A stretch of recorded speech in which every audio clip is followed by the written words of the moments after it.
Hi friends, మీరు చూస్తున్నారు technical Kumar YouTube channel. Friends, ఈ వీడియోలో హెచ్డి ఆడియో రిస్ బాక్స్ మనం ఎలా రిపేర్ చేసుకోవాలి అనేది ఈ వీడియో ద్వారాగా తెలుసుకుందాం. ఫ్రెండ్స్, హెచ్డి ఆడియో రిస్ బాక్స్ సాధారణంగా ఇటువంటి అడాప్టర్స్ ఉంటాయి. 1 యాంపర్వి 1 యాంపర్ బదులుగా 2 యాంపర్ మీరు యూజ్ చేసినట్లయితే కనీసం ఒక 60% వరకు అయితే మనం ప్రాబ్లమ్స్ అన్ని సాల్వ్ చేసుకోగలం. ఫ్రెండ్స్, మీరు చూసుకున్నట్లయితే ఇది 2 యాంపర్ అనమాట. మీరు వోల్ట్ అనేది 2 యాంపర్ ఇవ్వడం వల్ల చాలా చక్కగా అనేది వర్క్ చేస్తుంది. మీరు బాగా ట్రై చేయండి. ఫ్రెండ్స్, నేను ఇది ఒక శాంపిల్గా నేను మీకు చూపిస్తాను. ఈ బాక్స్ అయితే వర్క్ అయితే అవ్వడం లేదు. దీనికి ఇన్పుట్ నేను వోల్ట్ అనేది ఇన్పుట్ చేసి, అంటే 2 యాంపర్ కూడా ఇన్పుట్ చేశాను. ఇది వర్క్ అయితే అవడం లేదు. ఇన్పుట్ సెలెక్టర్ అయినా సరే 2.1 సెలెక్టర్ అయితే వర్క్ చేయడం లేదు. నేను దీన్ని ఎలా రిపేర్ చేయాలనేది నేను ఇప్పుడు మీకు చూపిస్తాను. ఫ్రెండ్స్, ఇది మీరు ఓపెన్ చేయాలనుకుంటే 2 వైపులు స్క్రూలు అయితే ఉంటాయి. ఫ్రంట్ సైడ్ ఒక 2 స్క్రూలు ఉంటాయి, బ్యాక్ సైడ్ ఒక 2 స్క్రూలు ఉంటాయి. మీరు ఏవైనా ఓపెన్ చేసుకున్నా సరే బోర్డు అనేది లోపల నుంచి బయటకు వచ్చేస్తుంది.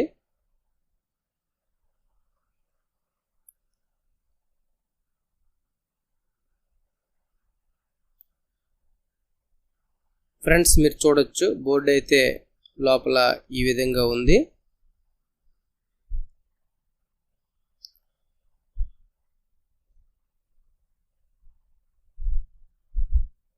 ఫ్రెండ్స్, ముందుగా ఆడియో రిస్ని నేను వోల్ట్ ఇచ్చాను. ఇలా సెలెక్ట్ చేసేటప్పుడు అయితే వర్క్ చేయడం లేదు. వర్క్ చేయడం లేదు కాబట్టి మనము సెలెక్టర్ స్విచ్ దగ్గర స్విచ్ బాగుందా లేదా అని తెలుసుకోవాలంటే ఆ స్విచ్ దగ్గర మనం షార్ట్ చేసుకోవాలి, ఇన్పుట్ సెలెక్టర్ దగ్గర. ఎందుకంటే ఆ సెలెక్టర్ స్విచ్లో ప్రాబ్లం ఉన్నా సరే అవ్వదు కాబట్టి, మనం షార్ట్ చేసినా సరే ఇక్కడ సెలెక్టింగ్ అవ్వట్లేదంటే స్విచ్ బాగుందని అర్థం. ఓకే ఫ్రెండ్స్,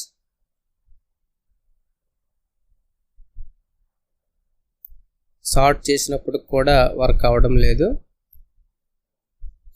ఫ్రెండ్స్, నేనైతే 2 యాంపర్తో యూజ్ చేశాను, 1 యాంపర్తో కూడా యూజ్ చేశాను, వర్క్ అవ్వడం లేదు. ఇప్పుడు మీరు ఏం చేస్తారంటే 2 యాంపర్ వోల్ట్ అనేది ఇచ్చేసి ప్రాసెసర్ ఐసి మీద కొంచెం ప్రెజర్ పెట్టి చెక్ చేస్తారు. ఏమైనా పిన్స్ ఏమైనా లూజ్ ఉంటే ట్రాక్స్ అవి అతుక్కొని వర్క్ అనేది చేస్తుంది అనమాట. ఇలా చేసినప్పుడు కూడా అవనప్పుడు ర్యామ్ మీద ప్రెజర్ ఇస్తారు. ఇది ర్యామ్ అనమాట. దీని మీద ప్రెజర్ ఇవ్వడం వల్ల అప్పుడైనా అవ్వకపోయేటప్పుడు వోల్ట్లు అనేవి చెక్ చేసుకోవాలి. ఈ బోర్డుకి ఏంటంటే 5 వోల్ట్ నుండి 3.5 వోల్ట్, ఇంకోటి 1.5 వోల్ట్ అనేది దాని మీద వర్క్ చేస్తుంది. 2 రెగ్యులేటర్ ఐసీలు ఉంటాయి. నేను ఇక్కడ మీటర్ 20 రేంజ్లో పెట్టుకొని చెక్ చేస్తున్నాను. ఇందులో 3వ పిన్కి 5 వోల్ట్ వెళ్తుంది. సెంటర్ పిన్కి అనేది 3.5 వోల్ట్ అనేది బయటకు అవుట్పుట్ అవుతుంది. మీరు చూడొచ్చు. ఫ్రెండ్స్, ఇది 1.5 వోల్ట్ అనేది ప్రాసెసర్ ఐసీకి వెళ్తుంది అనమాట. ర్యామ్కి 3.5 వోల్ట్ వెళ్తుంది. ర్యామ్కి ఇక్కడ మనకి మీరు చూసుకుంటే నేను ఒక డయోడ్ అయితే తీసుకున్నాను. ఇక్కడ 5 వోల్ట్ నుండి డయోడ్ అనేది వోల్ట్ ఇస్తున్నాను. ఎందుకంటే ఈ బోర్డుకి లోడ్ అనేది సరిపోవట్లేదు అనమాట. యాంపీర్ అనేది సరిపోవట్లేదు. ఐసీ అయితే కరెక్ట్గా వర్క్ చేయడం లేదు. అది కొంచెం హీట్ అవుతుంది అనమాట. నేను డైరెక్ట్గా డయోడ్ ఇవ్వడం వలన ఇప్పుడు మీరు చూడొచ్చు చక్కగా వర్క్ చేస్తుంది. మనం డయోడ్తో డైరెక్ట్గా ఇచ్చుకోవచ్చు అనమాట. మనం ఒక డయోడ్ 2 డయోడ్లు పెట్టడం వల్ల సీరియల్ చేసి వోల్ట్ అనేది డ్రాప్ అవుతుంది. నేను ఒకసారి ఇప్పుడు మీది రిమూవ్ చేసి ఈ బోర్డా కాదా అనేది మీకు చూపిస్తాను. చూసినట్లయితే అవ్వడం లేదు. మళ్ళీ నేను డయోడ్ కలుపుతున్నాను. కలపడం వలన వర్క్ అనేది చేసింది, మీరు చూడొచ్చు. ఫ్రెండ్స్, నేను చాలా వరకు అయితే ఆడియో రిస్లు రిపేర్ చేశాను. కొన్ని ప్రాబ్లమ్స్ అయితే వస్తే నేను అన్నిటి గురించి నేను వివరిస్తాను.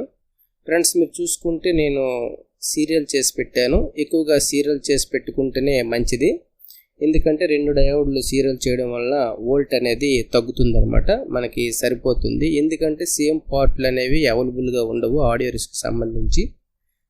కాబట్టి ఈ విధంగా మనం వేస్ట్ అవ్వకుండా మనం రిపేర్ చేసుకొని యూజ్ చేసుకోవచ్చు ఫ్రెండ్స్. నాకు ఇలాగే కొన్ని బోర్డులు అయితే కంప్లైంట్ వచ్చాయి. ఈ కంప్లైంట్ వలన 1.5 వోల్ట్ అనేది బోర్డుకి వెళ్ళకపోవడం వలన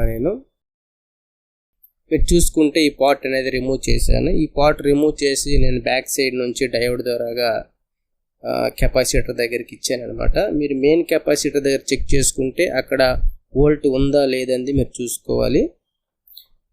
అక్కడ లేనప్పుడు ఏంటంటే డయోడ్ ద్వారాగా మేము ఇచ్చుకోవచ్చు ఫ్రెండ్స్. ఇది ఒక రకమైన బోర్డ్ అనమాట.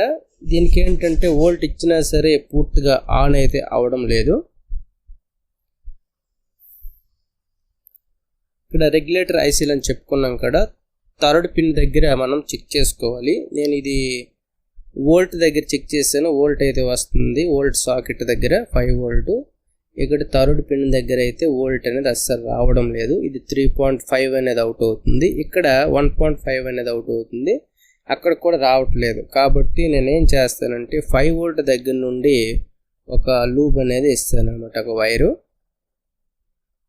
ఒక వైర్ ఇలా ఇవ్వడం వలన ఎటువంటి ప్రాబ్లం అయితే లేదు. మ్యానుఫ్యాక్చర్ చేసేటప్పుడు ఏదైనా ట్రాక్ లూజ్ అవడం వల్ల అక్కడికి కనెక్షన్ అనేది కట్ అయింది, కాబట్టి మనం ఈ విధంగా ఇచ్చుకోవచ్చు అనమాట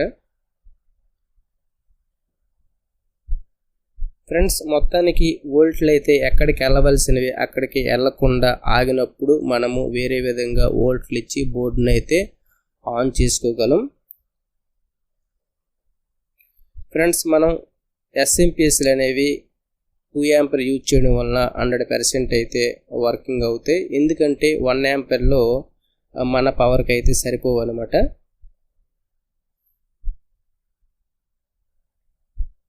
మీరు చూసినట్లయితే ఇప్పుడు ఇది చాలా బాగా వర్క్ చేస్తుంది.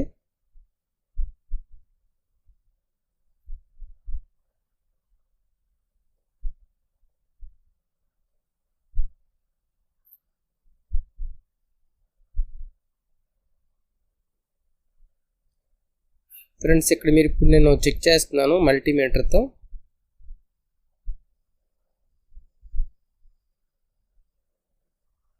ఇక్కడ 5 వోల్ట్ వచ్చింది, మీరు చూడొచ్చు 5 వోల్ట్. మీరు సెంటర్ పోల్కి చూసుకుంటే 3.5 వోల్ట్ వచ్చింది, సరిపోయింది అనమాట. ఇక్కడ సైడ్కి చూసుకుంటే 5 వోల్ట్, అలాగే మధ్య పిన్కి 1.5 వోల్ట్ అనేది రావాలి. ఒక కండిషన్ బోర్డుకి 3.5 వోల్ట్ 1.5 వోల్ట్ ఖచ్చితంగా యాంపర్ వెళ్ళేటప్పుడు 2 యాంపర్ ఖచ్చితంగా వర్క్ చేస్తుంది. ఓకే ఫ్రెండ్స్, వీడియో నచ్చితే లైక్ చేయండి, షేర్ చేయండి, సపోర్ట్ చేయండి ఫ్రెండ్స్. Thank you.